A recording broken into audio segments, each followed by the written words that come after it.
નમસ્કાર વિદ્યાર્થી મિત્રો, ગયા લેક્ચરમાં આપણે રોલનું પ્રમેય જોઈ ગયા. હવે બીજું કલનશાસ્ત્રનું અગત્યનું તો પ્રમેય મધ્યકમાન પ્રમેય. તો પ્રમેય 7 આપણે જોઈએ.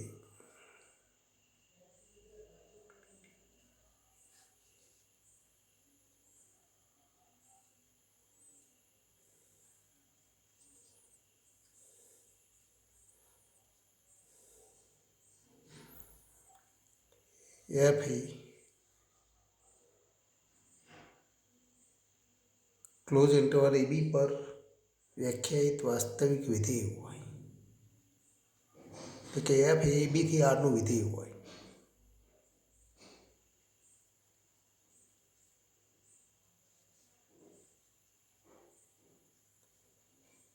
વાસ્તવિક વિધેય હોય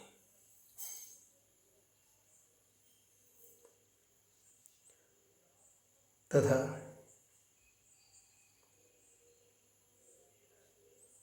તે ક્લોઝ ઇન્ટરવલ AB પર સતત હોય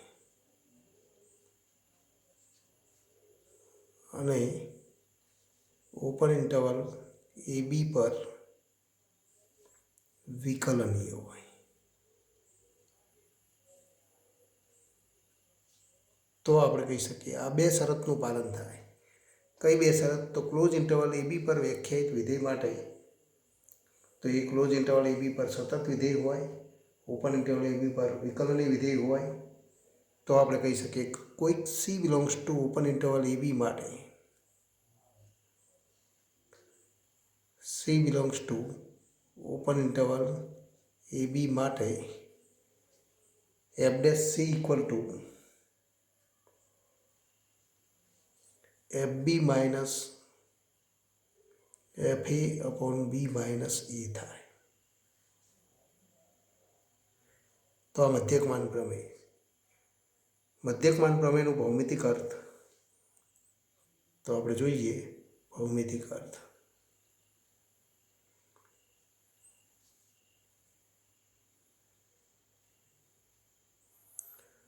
મધ્યકમાન પ્રમેય રોલના પ્રમેયનું વ્યાપક સ્વરૂપ છે. એટલે કે જો તો F A close interval AB પર વ્યાખ્યાયિત વિધેય હોય તથા તો ક્લોઝ ઇન્ટરવલ AB પર સતત હોય અને ઓપન ઇન્ટરવલ AB પર વિકલનીય હોય. અને ત્રીજી શરત, રોલના પ્રમેયની ત્રીજી શરત F A equal two FB આમાં લેવામાં આવે તો આપણે કહી શકીએ કે f' C equal to FB minus FA એટલે કે 0. તો f' C ઇક્વલ ટુ 0 થાય. એનો અર્થ કે મધ્યકમાન પ્રમેય વ્યાપક સ્વરૂપ છે. એનો એકમાત્ર વિકલ્પ કે જો FA ઇક્વલ ટુ FB હોય જો તો f' C ઇક્વલ ટુ 0 થાય તો આપણને રોલનું પ્રમેય મળે. હવે ભૌમિતિક અર્થમાં અહીંયા બે શરતો છે કે ક્લોઝ ઇન્ટરવલ AB પર તો સતત હોય. તો F A close interval AB પર સતત છે. એટલે કે તો વક્ર y ઇક્વલ ટુ fx પરના તો વક્ર y ઇક્વલ ટુ fx પરના એ FA બિંદુથી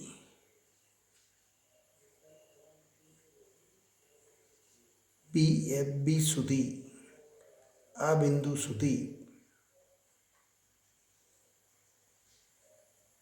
વક્ર કે વિધેય, અહીંયા આપણે વિધેય લખેલું છે તો આપણે લખી શકીએ કે વિધેયનો આલેખ સળંગ હોય. તો આ પહેલી શરત. તથા આપણે કહી શકીએ કે આ બે બિંદુઓ વચ્ચે તો વક્ર પરના પ્રત્યેક બિંદુએ તથા વક્ર પરના પ્રત્યેક બિંદુએ વક્રને દોરેલ સ્પર્શકનું અસ્તિત્વ હોય.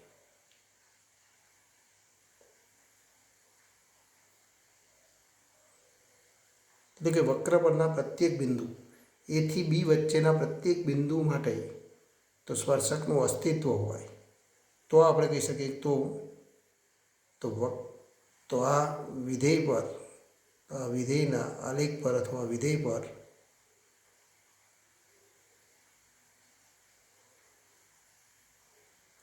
આલેખ પર એવું બિંદુ મળે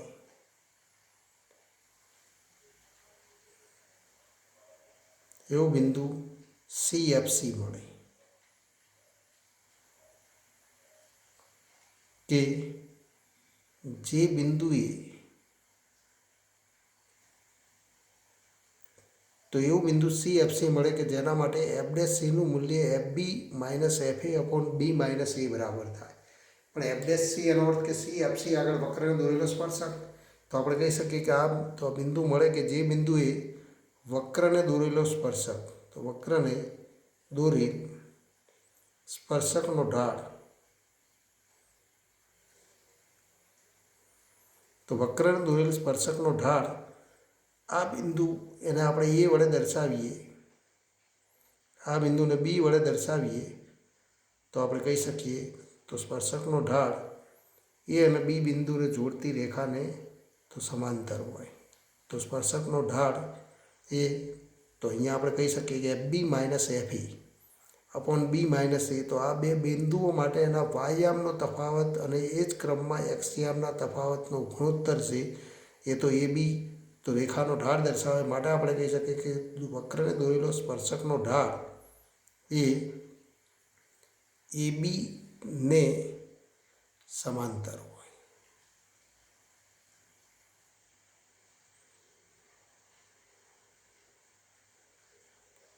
સ્પર્શક એ AB ને સમાંતર હોય અથવા એ ઢાળ સમાન હોય તો સ્પર્શક એ AB ને સમાંતર હોય. તો આ મધ્યકમાન પ્રમેયનું ભૌમિતિક અર્થઘટન છે.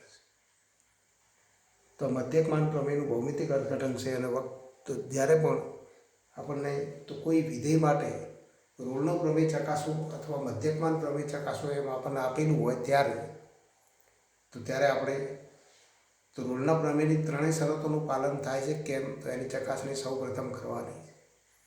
જો એ ત્રણેય શરતોનું પાલન થતું હોય તેવું બિંદુ વક્ર ઉપર અથવા વિધેય ઉપર એવું બિંદુ CFC આપણે મેળવવાનું કે જે બિંદુએ આ તો વક્ર y=fxના તો fxને દોરેલા સ્પર્શકનો ઢાળ 0 થાય કે રોલનો પ્રમેય.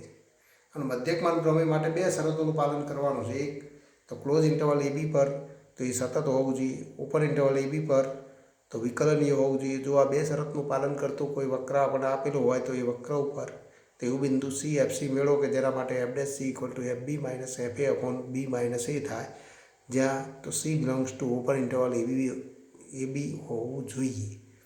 તો એવું એક બિંદુ આપણે મેળવવું પડે. આવું એક બિંદુ તો મળે, એકથી વધારે પણ મળી શકે, પણ વક્ર ઉપર એક બિંદુ તો મળે. તો હવે તો ઉદાહરણના દાખલાઓ જોઈએ. તો ઉદાહરણ નંબર 42.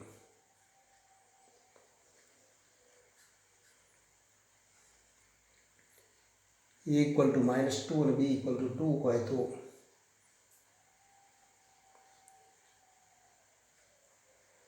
B = 2 હોય તો વિધેય y =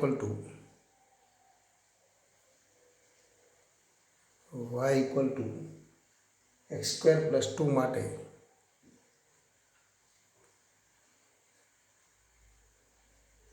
રોલનો પ્રમેય ચકાસો.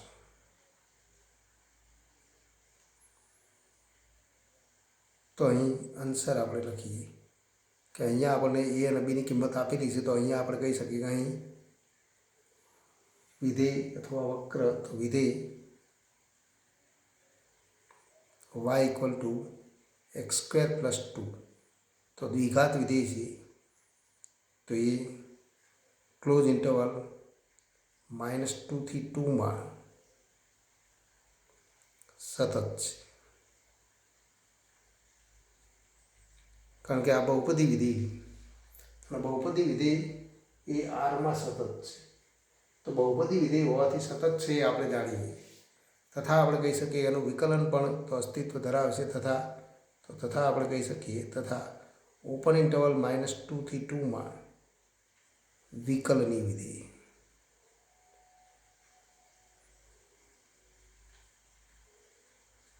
અને તેનું વિકલન તેનું વિકલન એટલે કે તો ડીવાય અપોન ડીએક્સ અને equal to F dash x અને ઇક્વલ ટુ 2x. તો એનું વિકલન આપણને આ મળે. તો ડીવાય અપોન ડીએક્સ એટલે કે તો equal to F dash x equal to 2x મળે. તો અહીંયા તો મધ્યકમાન પ્રમેયની બે શરતોનું પાલન થાય તથા એફ ઓફ એ એટલે કે એની કિંમત -2 થઈ જશે એફ ઓફ -2 અને equal to F of -2 equal to -2 નો વર્ગ પ્લસ 2 એટલે કે તો 4 + 2 એટલે કે 6 અને એફ ઓફ બી અને ઇક્વલ ટુ એફ ઓફ 2 અને ઇક્વલ ટુ 2 નો સ્ક્વેર પ્લસ 2 એટલે તો ઇક્વલ ટુ પણ 6 માટે તો F A equal to F b મળે.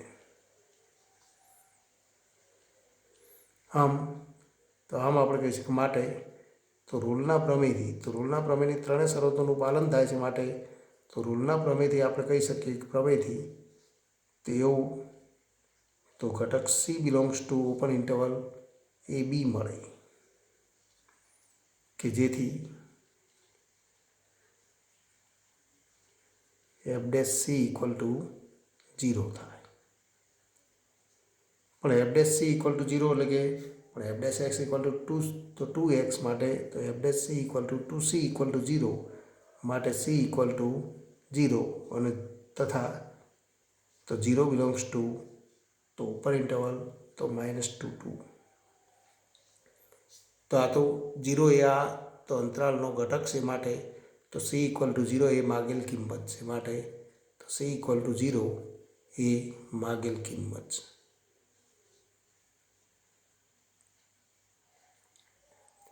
તો અહીંયા આપણે આટલી ગણતરી કરવાની છે કે કોઈ પણ વિધેય માટે રોલના પ્રમેયની ચકાસણી કરવાની હોય ત્યારે તો એ આપેલ ક્લોઝ ઇન્ટરવલ એબીમાં સતત હોવું જોઈએ, ઓપન ઇન્ટરવલ એબીમાં વિકલનીય હોવું જોઈએ અને F A equal to F B એ ત્રણેય શરતોનું પાલન થતું હોય તો એવો ઘટક C belongs to open interval AB મેળવો કે જેના માટે F dash C equal to 0 થાય. જો આવો ઘટક આપણે ઓપન ઇન્ટરવલ એબીમાં મેળવી શકીએ તો આપણે કહી શકીએ કે રોલના પ્રમેયનું તો પાલન થાય. હવેથી આગળ વધીએ. સ્વાધ્યાય 5.8 example number 1. x belongs to close interval -4 2 માં વિધેય fx equal to x² + 2x - 8 માટે રોલનું પ્રમેય ચકાસો. તો અહીં આપણે જોઈ શકીએ છીએ કે અહીં વિધેય fx equal to x² + 2x - 8 બહુપદીય વિધેય હોવાથી તો બહુપદી વિધેય એના પ્રદેશગણ ઉપર તો સતત થાય એટલે કે આરમાં તો એ સતત છે. માટે તો ક્લોઝ ઇન્ટરવલ -4 2 માં સતત છે તથા તો ઓપન ઇન્ટરવલ -4 2 માં વિકલનીય પણ છે.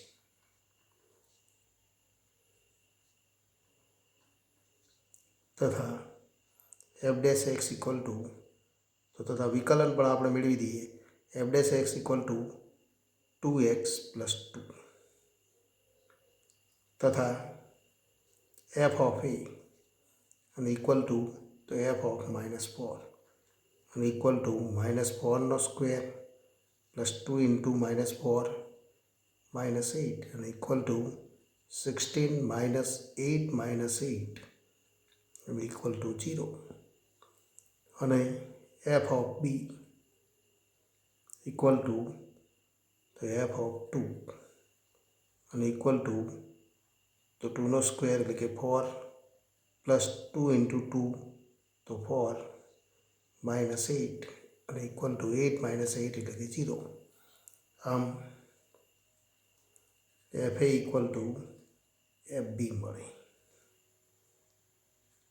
માટે તો રોલના પ્રમેયની ત્રણેય શરતોનું પાલન થાય.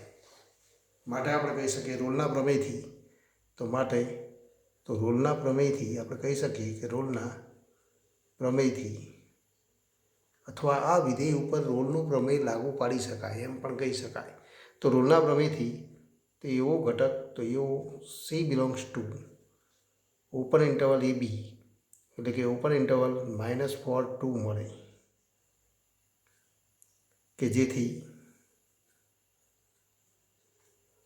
F dash C equal to 0.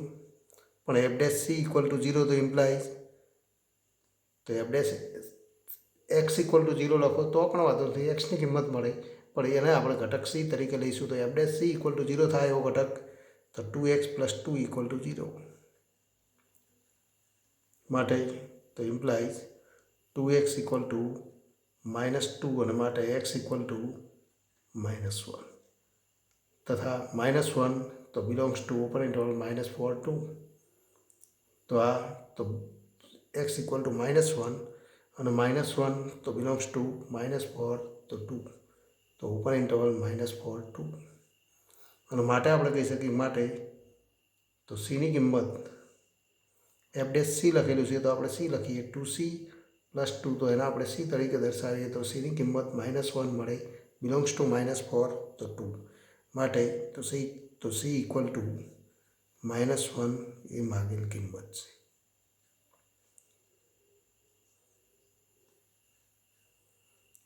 તો આ વક્ર ઉપર સી ઇક્વલ ટુ -1ના અનુરૂપ મળતું બિંદુ સી એફ સી માટે વક્રને દોરેલો સ્પર્શક એ તો સમક્ષિતિજ થાય એમ કહી શકાય, એટલે કે એનો ઢાળ 0 થાય.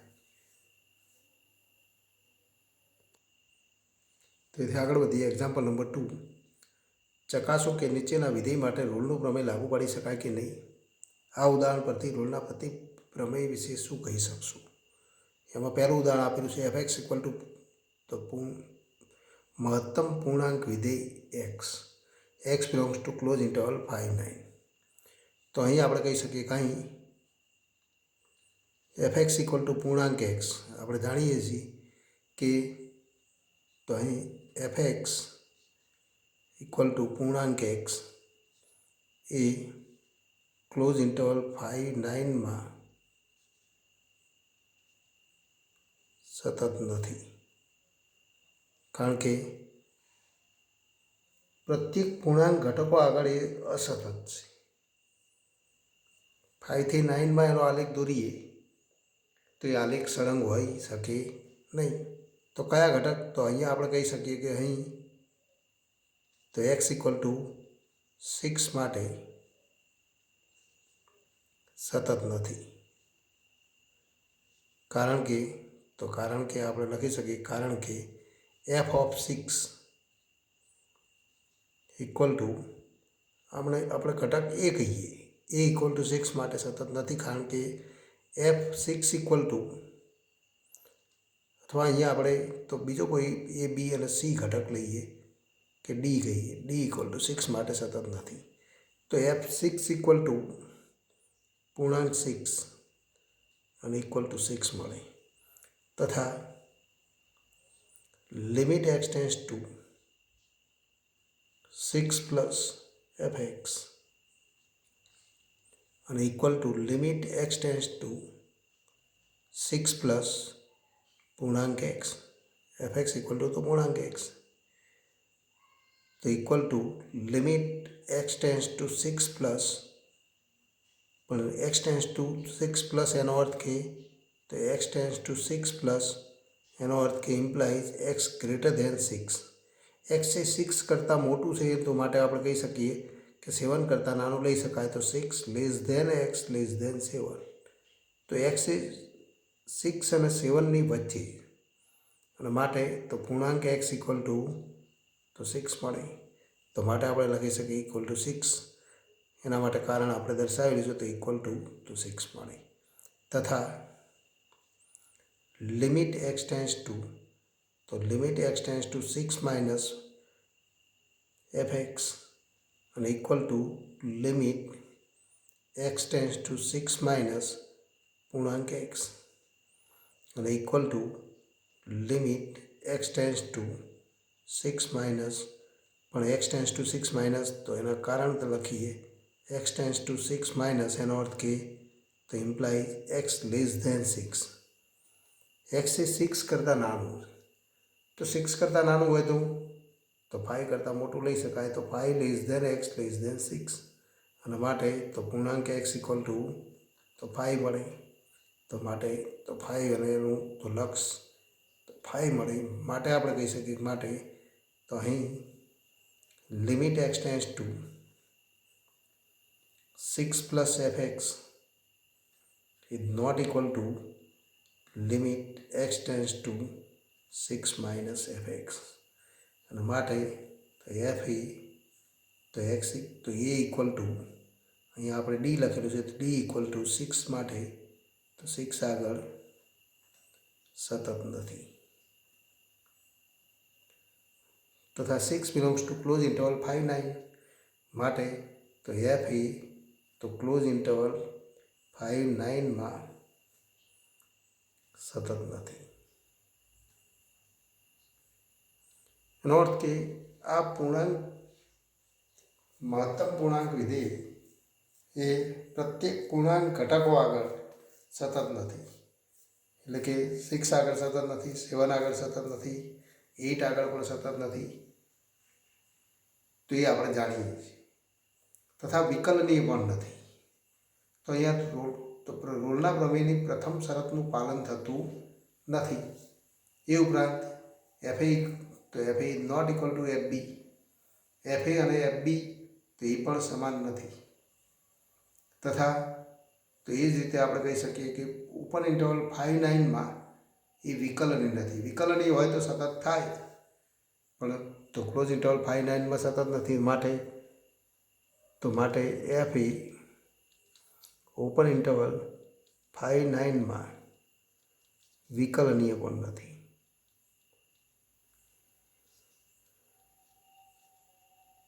નથી. કારણ આપણે તરીકે લખી શકીએ કે એફ એ જો ઓપન ઇન્ટરવલ 5, 9માં વિકલનીય હોય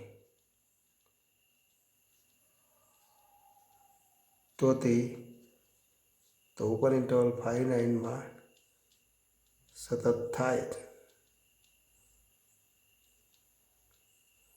પણ 6 આગળ સતત નથી, માટે 6 આગળ એ વિકલનીય પણ હોઈ શકે નહીં. તથા એફ એ ઇક્વલ ટુ તો એની કિંમત 5 છે, તો એફ ઓફ 5 અને ઇક્વલ ટુ પૂર્ણાંક 5 અને equal to 5. F b equal to F of તો 9 અને ઇક્વલ ટુ પૂર્ણાંક 9 અને ઇક્વલ ટુ 9, માટે તો F A is not equal to F B. આમ રૂલના પ્રમેયની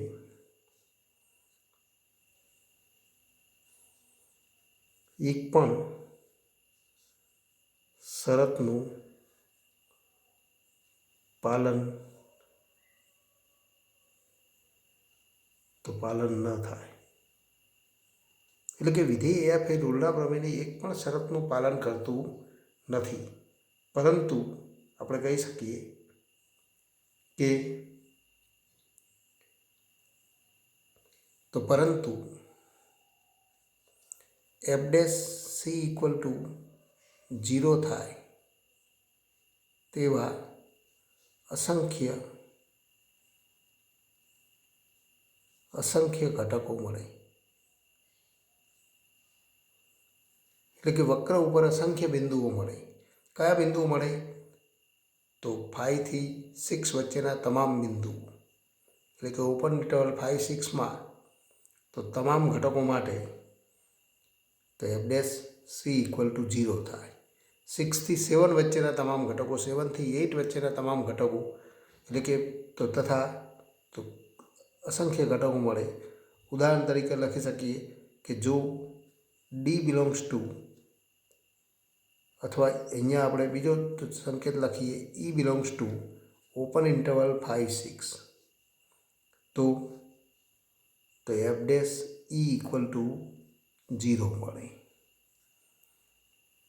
તો અસંખ્ય ઘટકો મળે, માટે તો રૂલના પ્રમેયની એક પણ શરતનું પાલન કરતું નથી, પણ તો રૂલના પ્રમેય માટે તો F dash C equal to 0 થાય એવા અસંખ્ય ઘટકો મળે.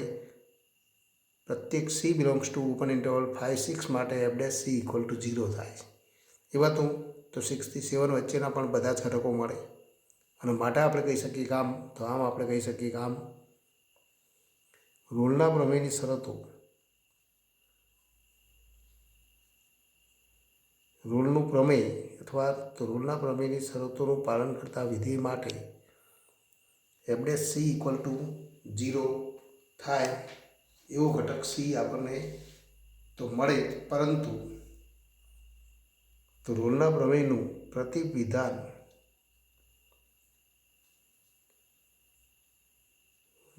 સત્ય નથી. એટલે કે કોઈ વિધેય એફ માટે, કોઈ વિધેય F from close interval A B થી આર માટે જો એવો ઘટક C belongs to open interval A B મળે કે જેથી F dash C equal to 0 થાય, તો વિધેય એફ એ રૂલના પ્રમેયની ત્રણેય શરતોનું પાલન કરે તે જરૂરી નથી એમ કહી શકાય. કારણ કે એ ઉદાહરણ આપણે અહીંયા જોઈ ગયા કે F dash C equal to 0 થાય એવા અસંખ્ય ઘટકો મળે છે, પણ રૂલના પ્રમેયની એક પણ શરતનું તે પાલન કરતું નથી. તો આ એક અગત્યનું તો ઉદાહરણ છે. હવેથી આગળ વધીએ. એક્ઝામ્પલ નંબર 3 જોઈએ.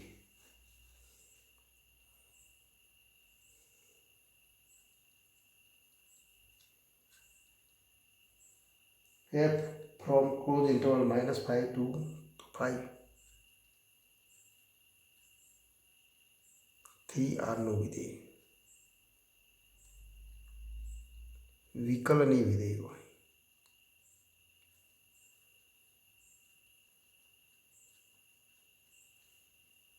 અને એફ ડેશ એક્સ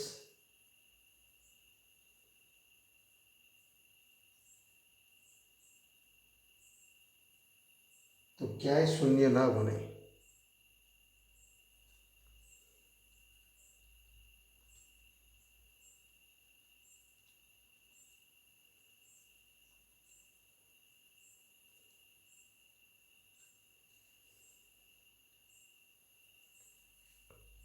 તો સાબિત કરો કે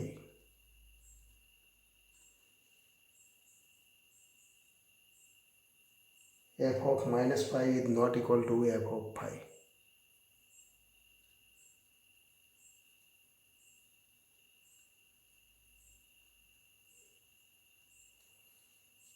આન્સર અહીંયા આપણને આપેલું છે કે એફ ક્લોઝ ઇન્ટરવલ -5 થી 5 થી આરનું વિકલનીય વિધેય હોય અને એફ ડેશ એક્સ ક્યાંય શૂન્ય ના બને તો સાબિત કરો કે F of -5 is not equal to F of 5. તો કારણ કે અહીંયા આપણે લખી શકીએ કે અહીં તો એફ એ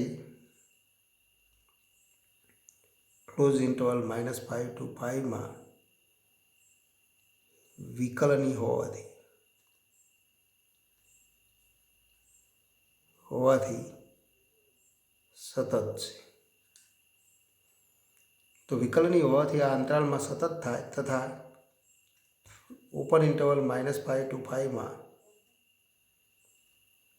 વિકલનીય થાય. જો F of -5 equal to F of 5 થાય તો આપણે કહી શકીએ કે એવો ઘટક C belongs to open interval A B મળે કે જેથી F dash C equal to 0 થાય. કારણ કે રૂલના ત્રણે ત્રણ તો શરતોનું પાલન થાય. ઓપન ઇન્ટરવલ -5 માં વિકલનીય છે, ક્લોઝ ઇન્ટરવલ -5 માં તો સતત છે. અને જો એફ એ ઇક્વલ ટુ તો F of A equal to F of B થાય તો રોલના પ્રમેયનું પાલન થાય અને એફ સી ઇક્વલ ટુ 0 થાય. પરંતુ આપણને આપેલું છે કે એવો એક પણ ઘટક, તો અહીંયા આપણે રકમમાં આપેલું છે કે તે એફ એક્સ ક્યાંય પણ શૂન્ય ન બને, પરંતુ તે પક્ષથી વિપરીત છે. કારણ કે આપણને પક્ષમાં આપેલું છે કે એફ સી ઇક્વલ ટુ 0 થાય એવો એક પણ ઘટક ના મળે, માટે F of -5 is not equal to F of તો 5. તો F of -5 is not equal to F of 5 થાય કે રોલના પ્રમેયની બધી જ શરતોનું પાલન થઈ શકે નહીં એમ કહી શકાય.